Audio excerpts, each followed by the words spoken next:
নিজে নিজে বলছিল, আর তখনই দেখা গেল একটি কালো সাপ তাকে ছুবল মেরে কোথায় যেন চলে গেল, বিষাক্ত সাপ। বকুলের চিৎকার শুনে লোকজন সেখানে আসে এবং দেখে অনেকদিন আগের কথা, নিজুমপুর নামক গ্রামে বকুল নামে এক ছেলে বাস করত।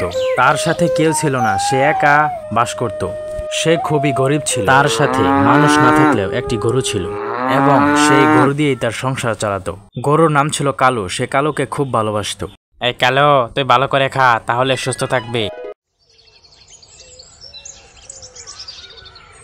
পরদিন সকাল হয়েছে, এটা গ্রাম, তাই লোকজন খুব ভোরে খাওয়া দাওয়া করে কাজে বেরিয়ে পড়ে।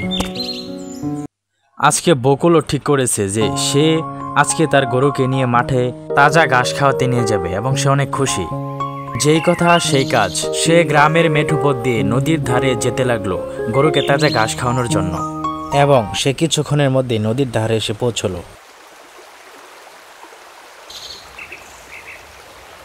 এ কালো, তুই এখানে ঘাস খা তাজা তাজা, আমি একটু বিশ্রাম নিয়ে নেই।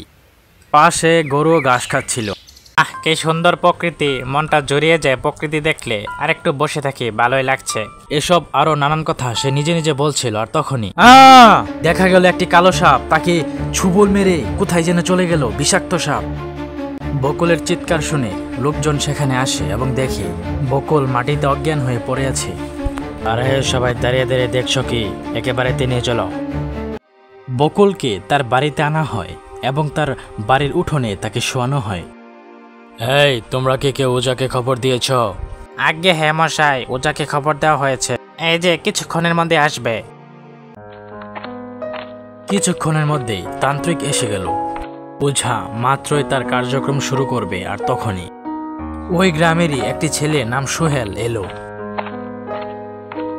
এই ওঝা, তুই কি বন্ডামি শুরু করছিস? তুই এসব বাদ দিয়ে দে, ভালো হবে না কিন্তু। এই পুচকে ছেলে, তুই আমাকে কি শিখাবি? আমি এর আগে ৭০টা রোগীকে সুস্থ করেছি, তুই আমার সাথে পাঙ্গা নিচ্ছিস? ভালো হবে না কিন্তু। তোর ভালো নিয়ে তুই বসে থাক। আর তোমরাও গ্রামের লোকজন, তোমাদেরকে কোনো জ্ঞান বুদ্ধি নেই? তোমরা হাসপাতালে না নিয়ে তোমরা ওঝার কাছে নিয়ে এসেছ।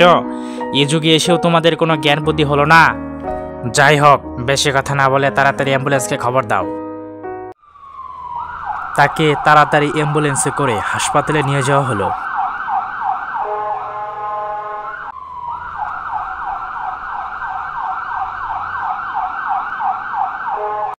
ডাক্তার সুষ্ঠুভাবে চিকিৎসা করলো এবং তারপর বলল, শুনুন, আপনারা ঠিক সময় রোগীকে নিয়ে এসেছেন, আর একটু দেরি হলে রোগীকে আর বাঁচানো যেত না। এখন বকুল সুস্থ হয়ে বাড়ি ফিরেছে। আসলে সোহেলের মতো দায়িত্ববান ছেলে প্রতি গ্রামেই থাকা দরকার, কারণ সোহেলের মতো দায়িত্ববান ছেলে না থাকলে মানুষ সেই অন্ধবিশ্বাসী সারা জীবন করে যাবে এবং মানুষ এভাবে মারা যাবে। মনে রাখবেন, একটু সতর্কতায় আপনার ক্ষতি এড়াতে পারে, আপনি বেঁচে যেতে পারেন। তাই আপনাদের কাছে আমার একটি অনুরোধ থাকবে, কোথাও সাপে কাটলে ওঝা নয়, হাসপাতালে নিন, সুস্থ থাকুন। হয়তো আপনার সতর্কতার উসিলায় একটি প্রাণ বেঁচে যেতে পারে।